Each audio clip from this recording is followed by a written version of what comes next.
Bonsoir, bien-aimés dans le Seigneur. Nous sommes contents, une fois de plus, de pouvoir nous rencontrer ce mardi pour les études bibliques. Voilà, avant toute chose, nous aimerions que nous puissions prier et recommander ces instants entre les mains du Seigneur, afin que le Saint-Esprit nous conduise et qu'il prenne le contrôle de tout ce que nous allons essayer de partager et puis d'étudier ensemble. Nous prions pour cela. Éternel notre Dieu, tu es notre Père. Nous venons devant de toi en ce soir, à tes pieds, Seigneur, pour apprendre. Et nous avons besoin de toi. La Bible dit, le Saint-Esprit vous enseignera. Esprit de vérité, permet qu'en ce soir, toi qui es le parfait enseignant, tu puisses nous enseigner, nous communiquer la pensée de Dieu, afin qu'à la sortie de cette étude biblique, que chacun de nous puisse retenir quelque chose ou une pensée que tu as voulu qu'il puisse retenir.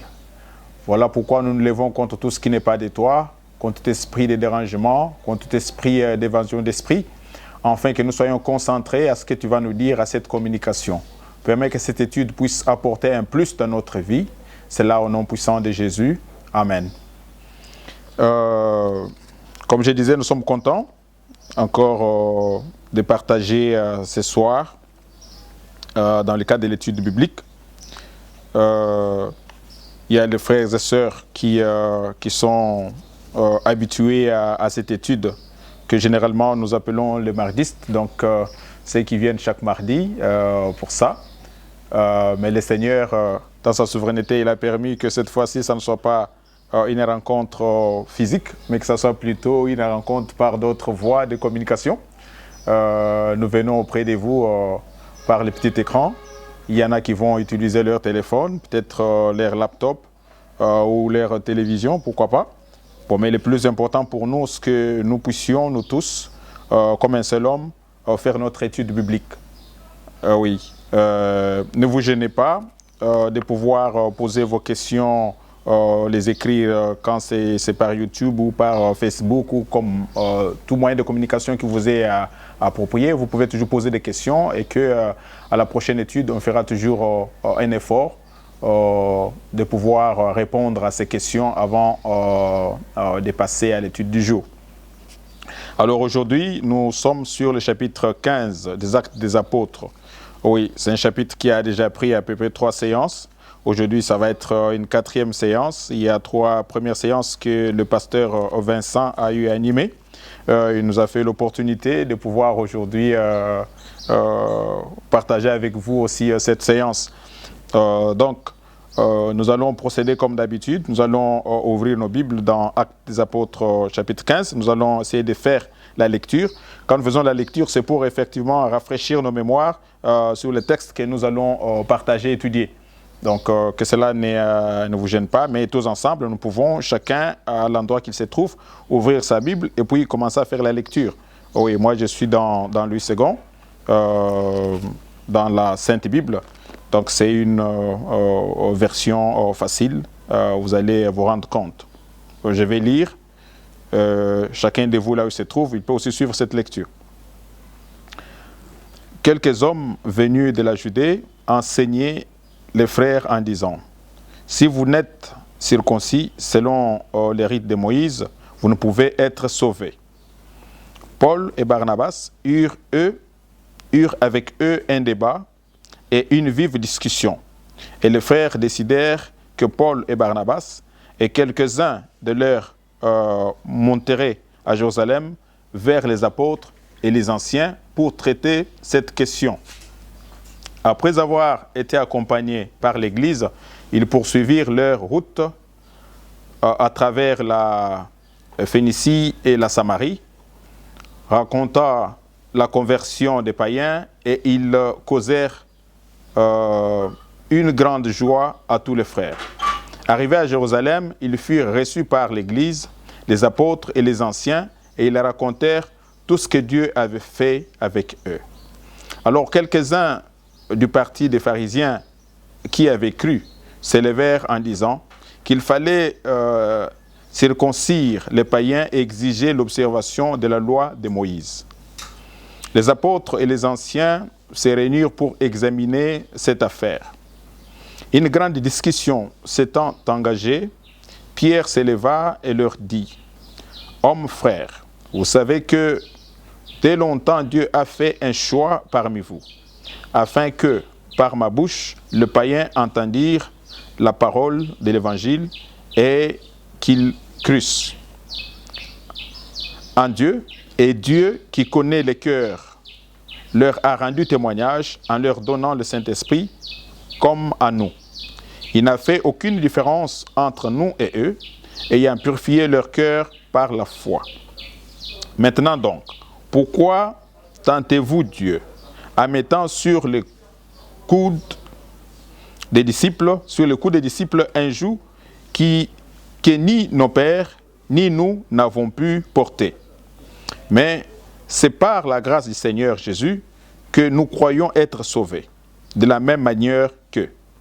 Toute l'assemblée garda le silence, et l'on écouta Barnabas et Paul, qui racontèrent tous les miracles et les prodiges que Dieu avait faits par eux au milieu de païens.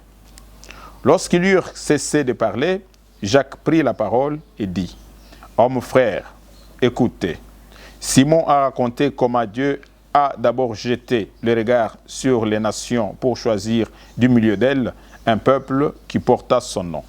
Et avec cela, s'accordent les paroles des prophètes selon qu'il est écrit. Après cela, je reviendrai et je relèverai de sa chute la tente de David. J'en réparerai les ruines et je la redresserai, afin que le reste des hommes cherche le Seigneur, ainsi que toutes les nations sur lesquelles mon nom est invoqué, dit le Seigneur, qui fait ces choses, et à qui elles sont connues de toute éternité. C'est pourquoi je suis d'avis qu'on ne crée pas des difficultés à ceux des païens qui se convertissent à Dieu, mais qu'on leur écrive de s'abstenir des souillures des idoles, de l'impudicité, des animaux étouffés et du sang. Car depuis bien des générations, Moïse a dans chaque ville des gens qui les prêchent, puisqu'on les lit tous les jours des sabbats dans les synagogues. Alors il parut bon aux apôtres et aux anciens et à toute l'Église de choisir parmi eux et d'envoyer à Antioche avec Paul et Barnabas, Jude appelé Barsabas et Silas, hommes considérés entre les frères. Ils les chargèrent d'une lettre ainsi conçue. Les apôtres, les anciens et les frères, aux frères d'entre les païens qui sont à Antioche, en Syrie et en Cilicie. Salut. Ayant appris que quelques hommes partis de chez nous et auxquels nous n'avons donné aucun ordre, vous ont troublés par leur discours et ont ébranlé vos âmes. Nous avons jugé à propos, après nous être réunis tous ensemble, de choisir des délégués et de vous les envoyer avec nos bien-aimés Barnabas et Paul. Ces hommes qui ont exposé leur vie pour le nom de notre Seigneur Jésus-Christ. Nous avons donc envoyé Jude et Silas, qui vous annonceront de leur bouche la même chose, car il a paru bon au Saint-Esprit et à nous de ne vous imposer d'autres charges que ce qui est nécessaire, savoir de vous abstenir des viandes sacrifiées aux idoles, du sang, des animaux étouffés et de l'impudicité, choses contre lesquelles vous vous trouverez bien de vous tenir en garde à Dieu. Eux donc, ayant pris congé de l'Église, allèrent à Antioche, où ils remirent la lettre à la multitude assemblée. Après l'avoir lue, les frères furent réjouis de l'encouragement que leur apportait. Jude et Silas, qui étaient eux-mêmes prophètes, les exhortèrent et les fortifièrent par plusieurs discours. Au bout de quelque temps, les frères les laissèrent en paix, retournés vers ceux qui les avaient envoyés. Toutefois, Silas trouva bon de rester. Paul et Barnabas demeurèrent à Antioche, enseignant et annonçant avec plusieurs autres la bonne nouvelle de la parole du Seigneur. Quelques jours s'écoulèrent, après lesquels Paul dit à Barnabas, « Retournons visiter les frères dans toutes les villes où nous avons annoncé la parole du Seigneur, pour voir en quel état ils sont. Barnabas voulait amener aussi Jean, surnommé Marc. Mais Paul jugea plus convenable de ne pas prendre avec eux celui qui les avait quittés depuis la Pamphylie et qui ne les avait point accompagnés dans leur œuvre. Ces dissentiments furent assez vifs pour être cause qu'ils se séparèrent l'un de l'autre. Et Barnabas, prenant Marc avec lui, s'embarqua pour l'île de Chypre. Paul fit choix de Silas et partit, recommandé par les frères à la grâce du Seigneur. Ils parcoururent la Syrie et la Cilicie, fortifiant les églises. Amen. Une longue lecture, mais très intéressante. C'est une lecture qui nous fait de la joie au cœur quand nous lisons des choses comme ça, puisque ça montre exactement que parmi les peuples de Dieu, les problèmes ne manquent pas. Parmi les enfants de Dieu, il y a toujours des problèmes qui naissent, mais la joie remplit mon cœur puisque Dieu arrive toujours à trouver des hommes parmi lesquels il passe pour trouver des solutions. Et ici, nous voyons que dans ces passages, comme le pasteur Vincent l'avait déjà expliqué les 3 mardis passés, il a montré que ce texte qui comprend 41 versets était subdivisé en 6 parties. Il a subdivisé cela en 6 parties pour pouvoir nous permettre effectivement d'avancer comme c'est une étude biblique. Oui, cela nous permet de pouvoir exploiter chaque partie, comprendre l'idée essentielle et pouvoir intérioriser ce qui est dit, partager les expériences par rapport à cette partie-là et tirer des leçons.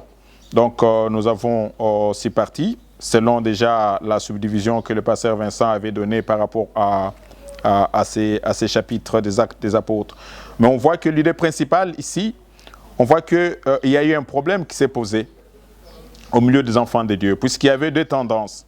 Il y avait les Juifs et le reste des peuples. Le reste des peuples qui étaient des peuples non juifs. Et les Juifs, pour eux, les saluts venaient par la loi de Moïse, par la circoncision. Et que le reste des peuples, avec la grâce qu'ils ont obtenue de la part de Jésus, le salut est venu par grâce et par l'acceptation de Jésus comme Seigneur et Sauveur. Donc, du moment que vous acceptez Jésus comme Seigneur et Sauveur, et vous êtes sauvés, et le salut entre dans votre vie. Alors, pour les Juifs, ils ont trouvé que cela était si simple. Pourquoi? Parce qu'eux aussi, en dehors qu'ils soient juifs, qu'ils soient soumis à la loi de Moïse, ils ont fait la même chose. Donc, ils ont aussi accepté le Seigneur Jésus. Mais ils se sont dit, bon, mais les autres, ils acceptent simplement le Seigneur Jésus et c'est limite-là. Non, ils doivent aussi passer par la loi de Moïse. Donc, alors, cela a créé une confusion, d'autant plus que les gens se disaient, non, ça ne suffit pas, effectivement, cet évangile par la grâce, ou simplement nous sommes sauvés par la foi, et que, alors que nous sommes passés par la loi de Moïse, effectivement que nous sommes aussi sauvés par la foi, mais il y a une dimension que les autres n'ont pas expérimentée. Donc, pour que leur salut soit complète, il faut qu'il ait effectivement cette autre dimension de la loi de Moïse. Alors, cela a créé beaucoup d'incompréhension dans les enseignements qui étaient donnés par les Juifs, ainsi que les enseignements que Pierre, Paul, Barnabas étaient en train de donner. Donc cela a créé vraiment une grande dissension au milieu du peuple de Dieu. Il fallait trouver une solution. Et nous savons que toutes les fois qu'il y a des choses qui arrivent dans la maison du Seigneur, on demande toujours la grâce de Dieu et l'intelligence et la sagesse divine pour pouvoir trouver une solution. Et ici, la sagesse, l'intelligence divine leur a été donnée. C'est comme ça qu'il y a eu la conférence de Jérusalem. Ils ont pensé aller à Jérusalem, se rencontrer avec les frères qui étaient aussi là, parce que nous avons vu qu'à Jérusalem, il y avait Jacques, se rencontrer avec les anciens qui étaient là, afin de débattre cette question et trouver une orientation pour communiquer la voie à suivre à tout le monde. Mais sinon, chacun, au niveau où ils étaient, ils connaissaient ce qu'il fallait faire. Mais dans les choses de Dieu, il ne faut pas se presser à pouvoir apporter une solution. ou donner une orientation qui peut être rejetée par les autres. Et ça va encore créer beaucoup plus de problèmes. C'est comme ça que la sagesse a exigé qu'il monte à Jérusalem, faire cette conférence pour pouvoir débattre de la question en présence de tout le monde, des sages, en présence des anciens, en présence des apôtres. Comme ça, ils allaient trouver une orientation par rapport à cette question. C'est comme ça que notre texte est subdivisé en 6, comme je disais. La première partie consiste sur la discussion. Cette discussion qu'il y a eu entre les juifs chrétiens et les non-juifs. Donc cette discussion à propos du salut. Donc, et cela, comme le pasteur avait dit, ça partait du verset 1 jusqu'au verset 5. Oui. Et la deuxième partie, c'est les témoignages de Pierre qu'il a donné, qui partaient du 6 à 11. Et ici, effectivement, dans la deuxième partie, on voit que Pierre a donné aussi son témoignage. Il a montré comment le Seigneur l'a mené chez les païens, comment le Seigneur n'a pas fait la distinction entre le païen ainsi que le juif, du moment que les personnes qu'il s'est choisi de devenir ses enfants. Donc on a vu Pierre, quand il était chez Corneille, on a vu qu'il était un non-juif, mais cette personne a eu la grâce de Dieu et cette personne a été visitée par le Saint-Esprit. Donc ils ont expérimenté la même chose que les disciples ont expérimenté les jours de la Pentecôte. Donc c'était un témoignage pour montrer que Dieu ne fait exception des personnes. Et cela a montré effectivement que les choix que le Seigneur avait posés pour sauver les non-chrétiens était un choix judicieux et qu'il fallait effectivement respecter cela. Il a donné son témoignage. Et cela constituait la deuxième partie. Et la troisième partie était constituée par le témoignage de Paul et de Barnabas. Et aussi, ils ont montré, toujours dans la même lignée avec Pierre, ils ont montré que partout où ils sont passés, chez les non-juifs, ils ont prêché la parole et que le Seigneur a visité toutes ces personnes de la même manière qu'il les a aussi visités. Donc il n'a pas fait la distinction. N'oubliez pas que c'est Antioche où on a appelé pour la première fois les disciples de Jésus, on les appelait des chrétiens, puisqu'on a vu que c'était des personnes qui posaient les mêmes actes, qui étaient sous l'impulsion du Saint-Esprit, mais qui marchaient comme leur maître qui était Jésus. On les appelait pour la première fois des chrétiens. Mais dans cette équipe des chrétiens qu'on appelait, il y avait des juifs et les non-juifs. Donc Dieu n'a pas fait exception de quelqu'un, mais du moment que vous l'avez accepté, du moment que vous avez cru par la foi et qu'il vous a sauvé, automatiquement vous entrez dans la lignée des enfants de Dieu. Et cela n'a pas effectivement plu à plusieurs. C'est comme ça qu'il fallait qu'il y ait cette conférence pour pouvoir taire toutes les discussions. Donc le troisième point, c'était le témoignage de Paul ainsi que Barnabas sur ce que le Seigneur a fait sur les païens, qui n'a pas fait aucune distinction. Le quatrième point, c'était maintenant la lettre, puisque la solution s'est fait avoir. Après la discussion, il y a eu le témoignage de Pierre, il y a eu le témoignage de Paul et Barnabas, et il y a eu aussi l'intervention de Jacques à Jérusalem. On sait que Jacques avait une notoriété dans l'église de Jérusalem. Donc c'était un frère, un ancien, qui avait de la notoriété, et les gens le considéraient.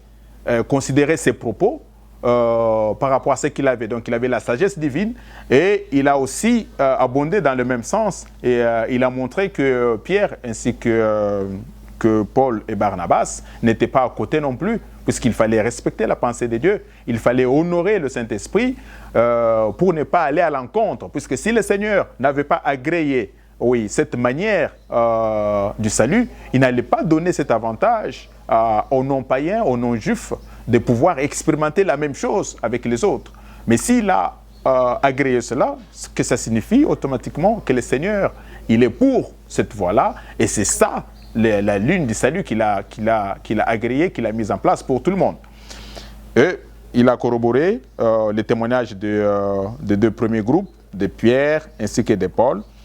Et à la fin, tout le peuple était d'avis qu'effectivement, il ne fallait pas imposer aux non-juifs de passer par la loi de Moïse, puisque c'était incorvé que nous-mêmes, donc eux-mêmes les Juifs, n'ont pas pu les réaliser, mais pourquoi les mettre sur les têtes des autres? C'est comme ça qu'ils ont trouvé une voie de sortie pour dire que toutes ces personnes qui sont non-juifs, mais qui ont reçu les saluts de Jésus, devraient simplement s'abstenir de l'impudicité, s'abstenir des idoles, s'abstenir des bêtes étouffées, ainsi que du sang. Donc, s'ils respectaient cela, ce qui était déjà acceptable en tant qu'enfants de Dieu, donc ils devraient effectivement expérimenter leur foi en tant que expérimenter leur salut, oui, sans pour autant se faire beaucoup de problèmes. Je pense que c'était une solution qui était partagée de tous, mais une solution sage. Cela a fait taire toutes les discussions. Bon, maintenant, ce qui constituait le 4e point, maintenant il fallait envoyer cette correspondance aux églises qui attendaient, les églises d'Antioche, ainsi que les autres églises des alentours, où le problème s'est créé. Il fallait maintenant que les frères qui attendaient vraiment qu'il y ait une solution au problème qui les agaçait, puisque cela commençait à faire mal dans l'église, puisque les dissensions commençaient à monter et les gens commençaient à développer des méfiances par rapport à ça. Mais voilà que la solution a été trouvée, il fallait les envoyer. Mais pour envoyer aussi, il fallait choisir des personnalités qui puissent amener cette correspondance. Tout ça, c'est pour donner de la valeur et de la notoriété à cette réponse que tout le monde attendait de la conférence de Jérusalem. C'est comme pour dire que quand on est dans une église et que vous avez des problèmes qui se créent au milieu des frères, les personnes qui doivent être autour de cette question pour apporter des solutions doivent être des personnes qui ont une certaine notoriété, puisque cela joue même sur la valeur des réponses qui vont venir. Donc il ne faut pas se précipiter pour pouvoir trouver des orientations, des solutions, quoique Dieu parle au travers des hommes, mais vous devez aussi demander la sagesse divine pour que les personnes qui doivent traiter cette question soient des personnes qui revêtent une certaine notoriété. Et puisque ce qu'ils vont dire, ça va avoir de l'impact par rapport aux autres qui vont recevoir ça. Sinon, vous essayez de faire un travail qui va, au lieu d'être une solution, mais ça va plutôt encore créer beaucoup plus d'autres contestations, puisque les gens peuvent même contester et la notoriété des personnes qui apportent la solution. Donc, c'est comme ça qu'il est très important de pouvoir faire ces choix-là. Et c'est le Saint-Esprit qui est capable de pouvoir nous aider à faire des choix sur des personnes qui sont censées à pouvoir trouver une solution. On sait que c'est lui qui donne la solution, mais les personnes qui s'assiedent autour de la table pour trouver une solution ne doivent pas être des personnes ramassées au hasard. Ça doit être des personnes qui sont sélectionnées, des personnes qui ont une certaine notoriété, des personnes qui ont une certaine écoute à l'égard du Saint-Esprit pour que les solutions qui vont sortir au milieu d'eux soient beaucoup plus acceptées et soient beaucoup plus appliquées, puisque les autres vont trouver en cela réellement une solution. Oui. Et ça, c'est une leçon que nous devons, en tant que peuple de Dieu, retenir. Puisque si cela n'était pas le cas, je pense que l'Église allait connaître déjà à cette époque-là une grande dissension et ça allait désorienter les chrétiens puisqu'ils pouvaient se développer des enseignements de différentes sortes qui allaient troubler le peuple de Dieu. Oui. Mais voilà qu'ici, le peuple de Dieu a montré une certaine discipline par rapport à cette question et ils ont observé effectivement un moment d'accalmie pour que les autorités de l'Église puissent trouver une orientation. Oui, donc ça nous interpelle en tant que frères, en tant que sœurs. Donc c'est que toutes les fois, même dans la vie active, quand vous avez des problèmes auxquels vous faites face, ou vous avez un certain nombre de confusions dans votre pensée, puisque au jour d'aujourd'hui, nous savons qu'il y a plein d'enseignements qui se donnent. Nous savons que le monde de communication est diversifié. Le monde de communication maintenant a beaucoup de canaux. Donc il y en a qui lisent les enseignements sur YouTube, il y en a qui lisent sur le Facebook, il y en a qui les lisent sur plusieurs canaux de communication. Et cela fait que vous vous retrouvez avec des confusions sur des mêmes choses.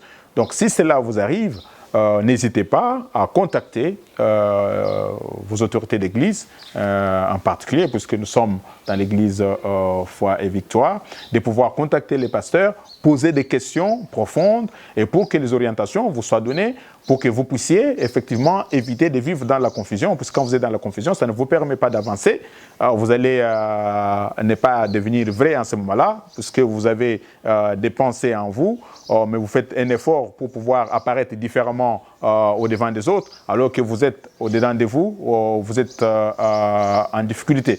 Donc il est très important que nous puissions nous approcher des autorités de l'Église pour pouvoir poser des vraies questions et trouver des orientations.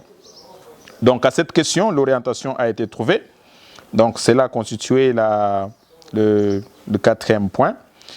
Maintenant, il fallait, c'est là que commence maintenant le partage d'aujourd'hui. Okay, après avoir trouvé la solution dans la conférence de Jérusalem, on a dû choisir des frères qui devraient amener la lettre auprès des églises qui étaient concernées par cette confusion ou ces conflits qui est né. Alors on a fait un choix sur les personnes. C'est comme ça que nous étions en train de dire qu'il est très important quand les choses s'élèvent dans une église ou quand il y a des difficultés ou quand il y a des incompréhensions entre les frères, il est toujours très important de pouvoir faire un bon choix des personnes qui vont s'asseoir pour trouver la solution, et voire même les personnes que vous allez déléguer pour amener la solution, parce que c'est très important. Parce qu'il y a des personnes qui, quand vous les envoyez avec une communication, ils peuvent arriver à mal le faire et ça peut même annuler tous les efforts qu'il y a eu pour trouver la solution. Donc, quand même, les choix des personnes qui devraient amener cette correspondance parmi les frères et sœurs étaient très importantes. C'est comme ça qu'on a dû choisir des personnalités qui devraient partir pour pouvoir donner cette réponse. Oui, dans cette équipe, il y avait Paul, il y avait Barnabas, qui étaient aussi partis pour pouvoir donner cette communication. Mais le cinquième point, je disais, maintenant, c'est la réaction quand les frères ont reçu la correspondance. Oui, la Bible montre qu'ils étaient tout contents à l'audition de cette réponse qui venait de Jérusalem. Donc le Seigneur avait vraiment touché leurs attentes et ils étaient dans une grande joie puisque les solutions qui ont été trouvées, c'était des solutions acceptables par tous. Et ils ont vu que c'était une bonne décision qui a été trouvée pour eux. Et cela a créé encore beaucoup de joie parmi eux et beaucoup d'allégresse, puisque la réponse qui a été trouvée les avait beaucoup satisfaits, que c'était une solution de calme, une solution équilibrée et que tout le monde a trouvé de son compte. Et c'est toujours très important quand une solution est trouvée dans une église, puisque la plupart des temps, c'est des solutions aussi qui amènent la division. Donc bien sûr que le problème est posé, mais quand vous trouvez des solutions, les solutions amènent directement à la division et les gens se séparent à cause des solutions que vous avez trouvées. Mais cette solution, elle a été une solution rassembleur. Donc une solution rassembleur et de commun accord, tous ils ont compris que nous sommes sauvés par la foi au nom de Jésus et que nous n'avons pas besoin de passer encore par la loi de Moïse. Mais tout ce que la conférence avait exigé pour les frères, c'est que pour les non-juifs, il fallait effectivement s'abstenir de l'impudicité, s'abstenir de l'idolâtrie et s'abstenir des bêtes étouffées ainsi que du sang. Donc, et que cela n'était pas des conditions sine qua non pour le salut, puisqu'on sait que nous sommes sauvés par grâce en Jésus-Christ. Donc on n'a pas besoin d'ajouter autre chose sur le salut. Et cela a été très, très important. à pouvoir communiquer cela. Et ça constitue le 5e point. Le 6e point d'aujourd'hui va tourner sur les voyages, le 2e voyage de Paul. Alors, Paul et Barnabas devraient maintenant retourner ou planifier un voyage et puis retourner voir les différentes églises par lesquelles ils sont passés. Ouais. Et c'était le moment de pouvoir planifier ces voyages-là.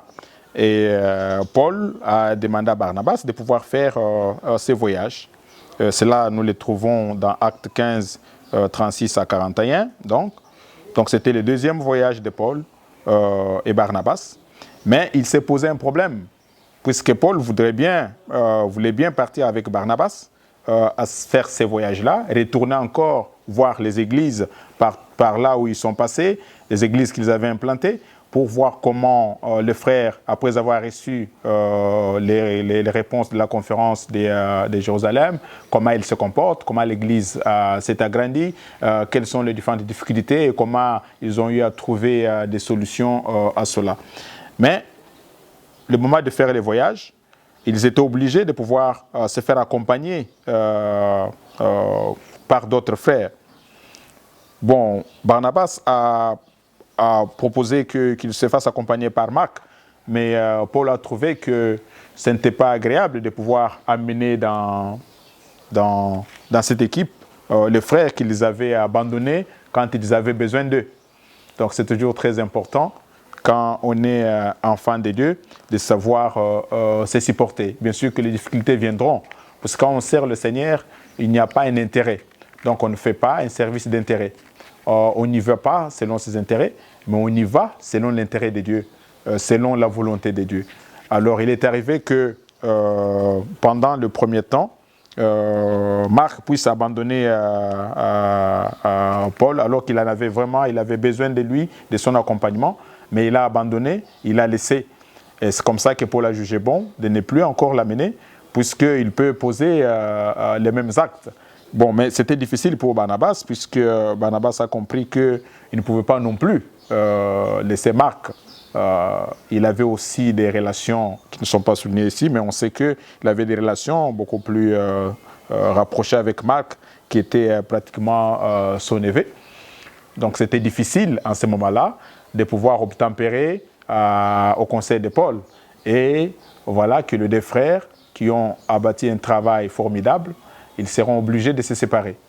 Donc Paul s'est séparé avec Barnabas à cause du choix de ceux qui devraient les accompagner. Donc cela nous fait penser directement qu'il faut, dans le service du Seigneur, il arrivera des moments où les gens vont se séparer. Mais il faut que la séparation soit édictée par Dieu lui-même, puisque Dieu peut aussi vous séparer. Il peut donner à chacun une mission qui va faire que vous puissiez, que vos routes se séparent. Parce qu'il faut que chacun de vous qui a un appel particulier de la part du Seigneur, qu'il puisse l'accomplir. Cela arrivera que les gens se séparent. La séparation dans les affaires de Dieu n'est pas nécessairement mauvaise. Elle contribue aussi effectivement à l'expansion de l'évangile, du moment que cela est fait selon la pensée de Dieu. Mais ici, nous voyons que malgré que le frère avait encore besoin de Barnabas, mais compte tenu de cette incompréhension qu'il y a eu sur le choix de ceux qui devraient les accompagner, le frère était appelé à se séparer. Ils se sont séparés et Barnabas a choisi de pouvoir partir avec Marc. Comme Paul ne voulait plus de Marc, lui il a choisi de prendre Marc et puis de faire un autre voyage avec Marc. Et Paul était obligé de prendre Silas, de pouvoir faire le voyage avec Silas. Oui. Bon, mais ce qui est important aussi à retenir ici, c'est le motif de voyage de Paul. Le motif de voyage ou la motivation de son voyage, alors qu'on voit que ça n'a pas été facile l'implantation des églises, avec toutes les souffrances qu'ils ont dû endurer, avec toutes les persécutions qu'ils ont dû subir, mais il a voulu repassé partout où il était passé pour voir comment les églises ont grandi, comment les frères se comportent, comment les frères passent des moments, des joies ou des peines pour partager avec eux certaines expériences. Et ça montre vraiment que c'était un homme qui avait un appel particulier. Donc, ce n'est pas en vain qu'il est même un apôtre. Donc, on voit vraiment que c'est un homme qui avait vraiment un appel particulier de pouvoir prendre à cœur les affaires des autres. Il est passé partout pour se rendre compte comment l'Église s'est comportée. Et ça, c'est quelque chose de louable. Quand nous faisons le travail du Seigneur, ce n'est pas puisque vous avez appelé quelqu'un, vous avez prêché une personne, il s'est converti, il a commencé à venir à l'Église. Mais à un moment, donc vous voulez lâcher, donc ce n'est plus votre affaire. Vous dites non, maintenant il peut voler de ses propres ailes. Non, vous avez toujours la responsabilité de pouvoir veiller sur cette personne, puisque les plus durs commencent. Du moment qu'il est devenu maintenant enfant de Dieu, les plus durs commencent, puisqu'il a quitté un royaume des ténèbres pour un royaume des lumières. Mais les combats ne vont pas les lâcher, la vie courante ne les lâche pas non plus. Donc ce n'est pas que le temps va s'arrêter du moment qu'il est devenu chrétien, mais le temps tourne. Ce qui fait que les difficultés de la vie vont toujours continuer à l'embêter. Donc, il a besoin de ton soutien, il a besoin de ton support. Donc, tu dois le supporter, tu dois l'aider, tu dois veiller sur lui. Comme la Bible dit, que les plus forts veillent sur les plus faibles. Tu dois le consolider dans sa foi. Tu dois être de manière permanente aussi à côté de lui. Si cela est le cas, même quand tu es parti de cette ville et que tu reviens, tu es obligé de pouvoir toujours peut-être l'appeler, même au loin, savoir comment il va. Et cela va faire garder la chaleur et ainsi que, comme on dit, la communion fraternelle. Parce que des fois, quand nous nous laissons et nous nous éloignons, on ne sait plus s'appeler, on ne sait plus demander comment vous allez, qu'est-ce qui se passe de votre côté. Des fois, l'ennemi profite pendant ce temps pour faire passer d'autres messages auprès des frères, pour leur dire, bon voilà, les hommes qui semblaient être vos frères, maintenant ils vous ont négligé, vous êtes seuls. Des fois, ils passent des moments difficiles. Mais nous aussi, en tant que frères, quand nous passons des moments difficiles, peut-être que les autres ne connaissent pas le temps que nous sommes en train de passer. Il est toujours agréable de pouvoir aussi informer les autres. Vous pouvez aussi les appeler, partager avec eux les moments que vous avez, en toute franchise, en toute vérité. Comme ça, ils vont vous aider de pouvoir comment passer ces moments-là. C'est toujours très important en tant qu'enfant de Dieu. Et puis en tant qu'enfant de Dieu, nous devons savoir que nous sommes devenus une famille. Nous sommes devenus une famille des enfants de Dieu. Ce qui fait que, bien sûr que nous avons, chacun de nous est issu d'une famille biologique. Parce que la Bible dit même que celui qui prétend prendre soin de ses frères, qui ne sait pas prendre soin de ses frères biologiques, il est pire qu'un païen. Effectivement, parce que nous descendons tous, nous ressortons des familles biologiques, cela nous demande aussi une responsabilité familiale de pouvoir aussi s'occuper de nos frères. Mais nous sommes devenus frères et sœurs puisque nous appartenons à un seul Père. Donc la relation que nous avons maintenant dans le Seigneur doit aussi primer au-dessus de toutes choses. C'est comme ça que le frère doit aussi se sentir en sécurité quand il est au milieu des autres. Donc nous devons développer au milieu de nous cet amour fraternel, nous devons développer au milieu de nous cette attention entre frères qui peut sécuriser le frère. Il peut se sentir qu'il est en sécurité quand il est au devant de son frère. Mais ce que nous vivons des fois actuellement, c'est que ce sont nos frères qui nous appelons frères, qui sont les premiers à nous faire du mal. Ce sont nos frères qui sont les premiers à nous escroquer. Quand vous êtes dans une affaire avec lui, ce sont les frères qui sont les premiers à nous tromper. Alors vous vous posez la question, est-ce que nous sommes réellement des frères ou pas? Donc ici, nous devons savoir que la relation que nous avons en Jésus-Christ, c'est une relation éternelle. C'est une relation qui dure pour toujours. Puisque le frère biologique, effectivement, quand tous nous allons mourir sur cette terre, et s'il n'a pas été en conformité avec le Seigneur, nous risquons de ne pas nous voir avec lui de l'autre côté. Bon, mais les frères en Christ, vivant avec lui dans la même foi, partageant la même foi, nous sommes sûrs que cette relation est éternelle. Puisque la Bible dit, de l'autre côté, nous allons nous voir, nous allons nous reconnaître. Je reconnaîtrai que voilà, j'ai en face de moi le frère Madi, j'ai en face de moi le pasteur Vincent. Donc c'est une relation éternelle. Ce qui fait que nous devons les préserver, nous devons faire tout pour que cette relation demeure. Donc je ne peux pas être parmi les personnes qui veulent du mal à mon frère, alors qu'il est devenu mon frère. Donc, et ça, c'est très important. Il ne faut pas que nous puissions nous séparer et surtout pas nous séparer à cause des intérêts charnels. Et ça, c'est encore plus grave, parce que nous sommes devenus les enfants d'un même père. Oui. Donc, je pense que pour aujourd'hui, nous pouvons nous limiter par là. Nous allons regarder la primeur de la conclusion de ces chapitres au pasteur Vincent qu'il avait commencé, pour pouvoir nous donner le passage d'aller sur les chapitres 16. Donc là, nous sommes arrivés à la fin pour aujourd'hui. Mais ce qu'il faut retenir aujourd'hui en résumé, il faut retenir que il y a eu 5 points, donc 6 points, je vais dire. Il y a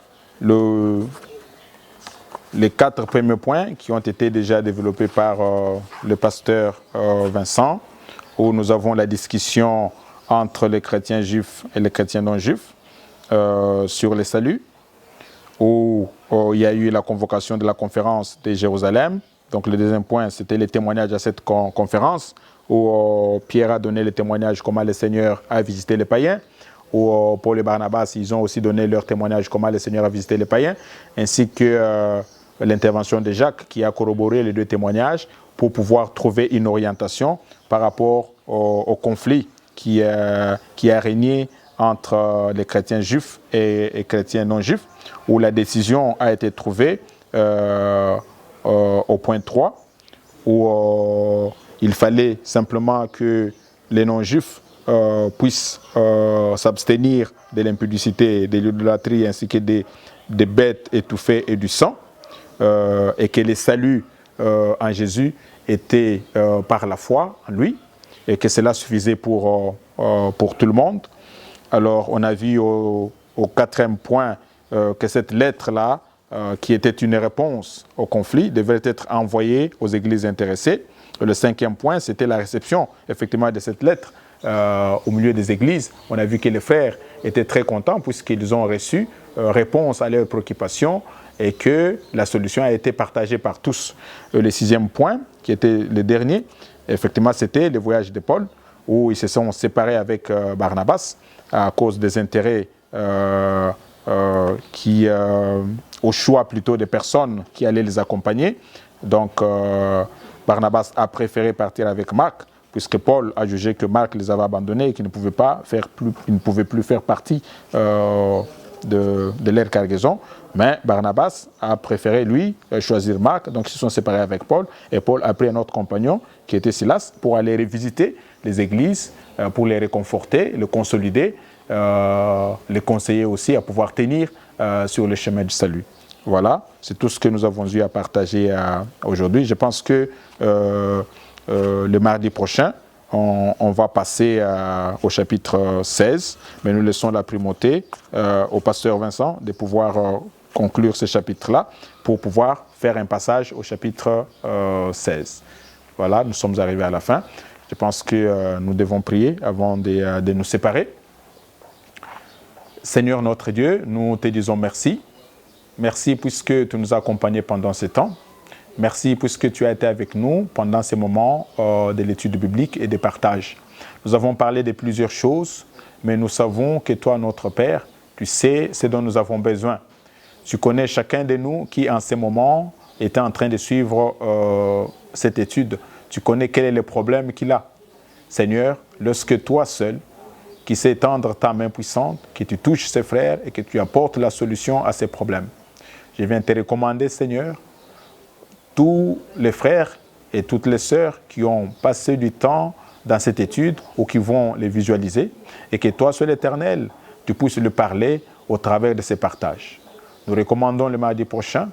Permets que tu nous donnes encore les opportunités de pouvoir nous rencontrer, que tu disponibilises les frères qui y ont donné ces moyens de communication, afin qu'ils soient toujours disponibles de nous accompagner dans ces partages. C'est au nom puissant de Jésus que nous avons ainsi prié. Amen.